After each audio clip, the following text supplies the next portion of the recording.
Olá, alunos! Sejam bem-vindos a mais uma aula de Geografia. Eu sou a professora Adriele e o tema da nossa aula de hoje são os elementos de um mapa. A gente vai conhecer aí, quais são os elementos que formam, os nossos mapas. Definição. Representação gráfica, o que é um mapa? Ele é uma representação gráfica em escala reduzida da superfície total ou parcial da Terra, de uma região, da esfera celeste e etc. Então, um mapa, como a gente viu a definição dele, é que ele é uma representação gráfica, não é uma representação exata de determinada, região, de determinado espaço. Ele é uma representação, E para ele existir, para ter essa representação em um pedaço de papel, como a gente vê, a gente tem aí as escalas, Que a gente pode ter a escala gráfica e a escala numérica, e a gente vai compreender, um pouquinho mais na frente a diferença entre essas duas.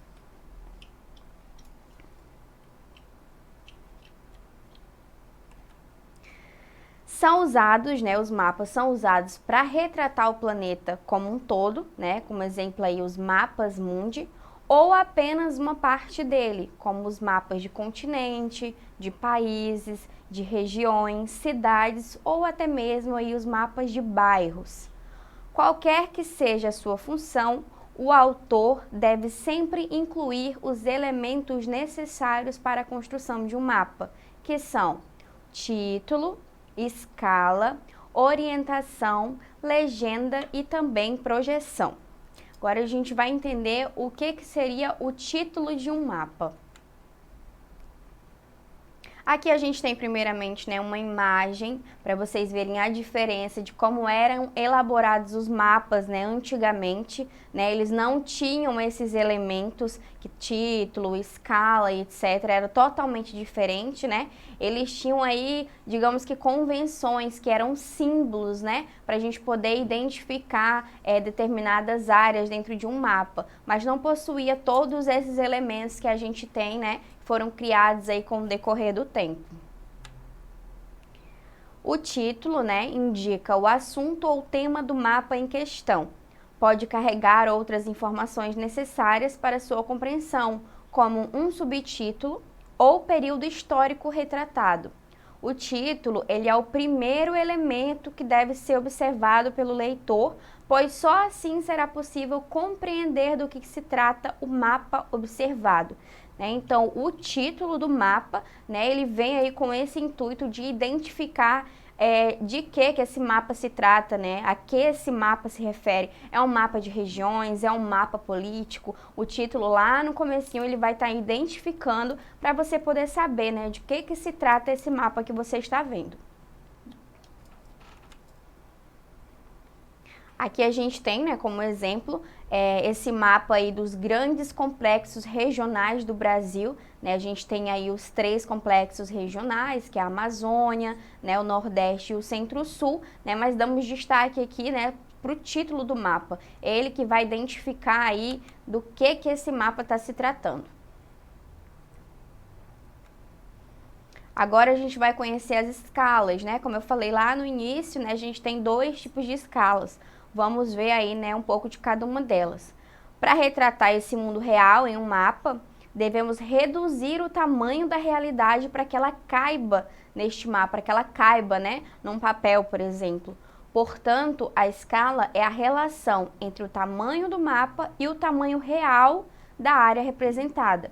Para calcularmos a escala, ela é representada por esse E maiúsculo, dividimos a distância do mapa, que é representada por esse D minúsculo, pelo tamanho da realidade, que é o D maiúsculo. Então, para a gente entender essa escala, tem um cálculo, para saber o tamanho dela.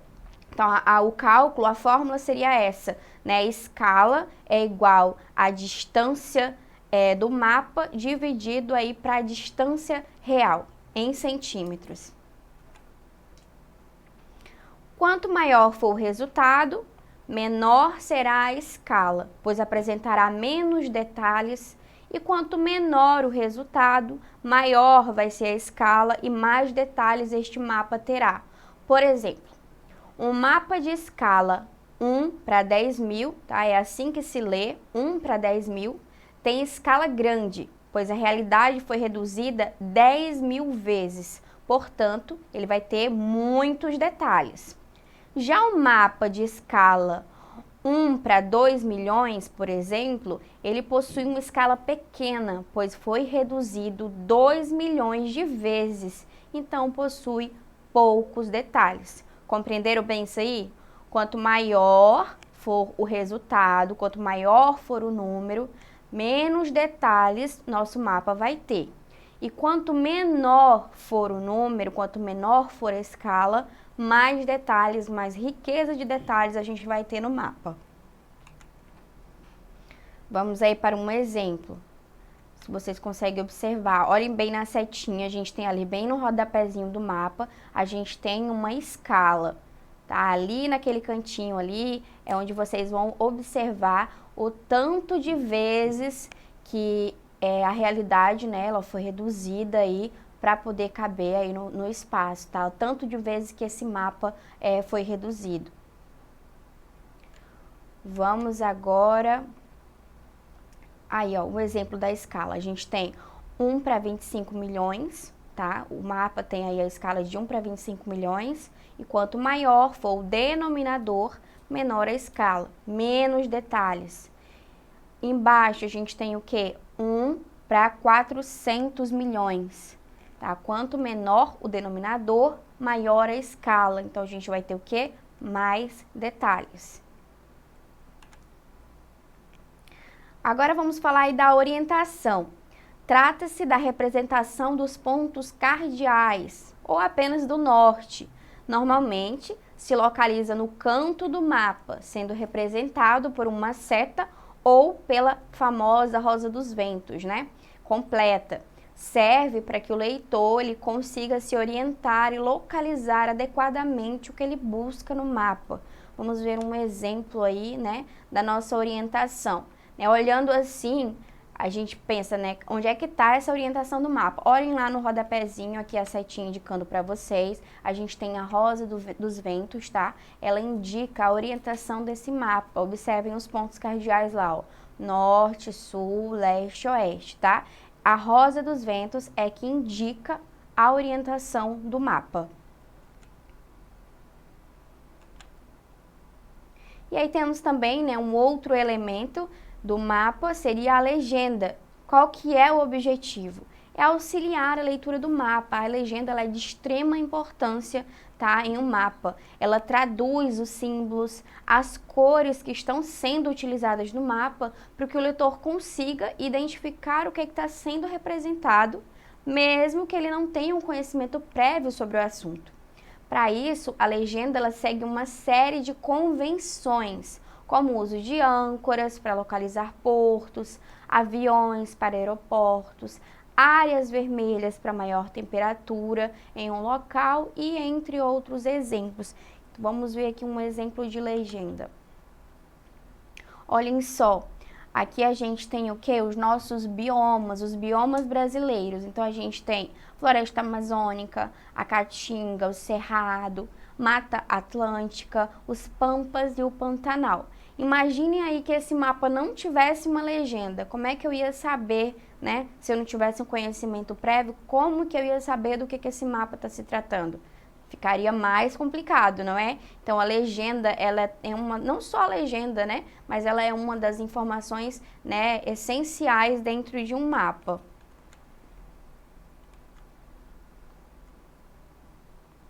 E aí temos também, né, um outro elemento que seria o que? A projeção. A projeção, ela costuma estar indicando, né, sendo indicada próximo à escala, e ela trata-se da forma escolhida para representar o planeta em um plano. Existem diversas técnicas para fazer isso e nenhuma delas é perfeita, não tem nenhuma que represente exatamente a realidade. Devido ao formato esférico do planeta, sempre haverá algum tipo de irregularidade no mapa, que ele é plano. Por isso, existem diversas projeções que buscam retratar melhor as distâncias, tamanhos e as áreas polares, equatoriais, etc. Vamos conhecer, né, aí as nossas principais projeções cartográficas. Quais são essas principais técnicas de projeções, né? A gente tem a projeção cilíndrica, observem na imagem. Temos a projeção cônica, né? Observem que os nomes, eles estão relacionados com uma forma que o mapa é projetado, tá? E também temos aí a projeção azimutal ou projeção plana, né? Que seria aí uma das que a gente mais utiliza. E é isso, gente. Agora a gente vai aí para o nosso primeiro exercitando, né, para saber se vocês conseguiram compreender. Vamos recapitular um pouco, né? A gente viu que os nossos mapas, né, eles nem sempre foram feitos como eles são hoje em dia. A gente viu que eles têm elementos que são essenciais para a sua compreensão, né? A gente viu que ele precisa de um título, que o título vai identificar do que esse mapa está falando. A gente viu que ele precisa da escala, né, para a gente entender quantas vezes que a realidade precisou ser reduzida, né, para caber ali em determinado espaço, para criar o nosso mapa, né? E quanto a gente menor aí for a nossa escala, quanto menor a escala, né, mais detalhes de mapa a gente vai ter. Quanto maior for a nossa escala, menos riqueza de detalhes a gente vai ter. A gente viu também que o nosso mapa ele tem a orientação que é representada pelas rosas dos ventos, né? A gente viu também que no nosso mapa ele tem o que? As legendas, né, que são extremamente importantes para a gente poder compreender ali do que esse mapa, o que esse mapa está mostrando, né, para identificar os detalhes desse mapa. Vimos também sobre as convenções. O que são as convenções? São os símbolos que estão presentes no mapa, né, que vão identificar, né, os detalhes, por exemplo, um local, um aeroporto representado por um avião, né? A gente viu que o mapa ele precisa, né, de vários elementos, desses elementos, para poder ser compreendido por nós, né, os leitores. E agora a gente vai para a nossa primeira questão, né, os nossos exercitando, para saber se vocês compreenderam bem a nossa aula de hoje. Vamos lá? Assinale a alternativa incorreta a respeito da escala, né, que é um dos elementos dos mapas aí que a gente viu, né? Alternativa A, constitui a relação entre o espaço real e a representação no mapa. Letra B, aponta a quantidade de vezes que o espaço real foi reduzido para ser representado no mapa. Alternativa C, a escala gráfica apresenta-se conforme uma representação de linhas e traços, já a escala numérica apresenta-se em números de uma divisão. E a alternativa D, quanto maior a área do terreno a ser representada, menor a redução necessária para que ele caiba em um espaço determinado. Lembrando que é a alternativa incorreta. Vamos ver aí se você acertou? Se você respondeu a alternativa D, tá? Você está correto. Essa era a única opção incorreta a respeito das escalas.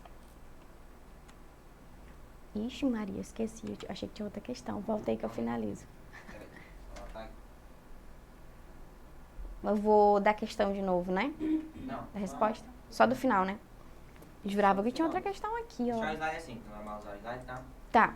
Só olha pra câmera. Uhum. Vamos lá. O encerramento, tá? Tá. Então essa foi a nossa aula. Tá. 3, 2, 1.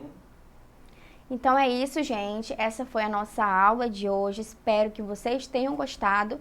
E para vocês assistirem mais aulas como esta, não esqueçam de acessar a nossa plataforma Eduque, tá bom? Até a nossa próxima aula.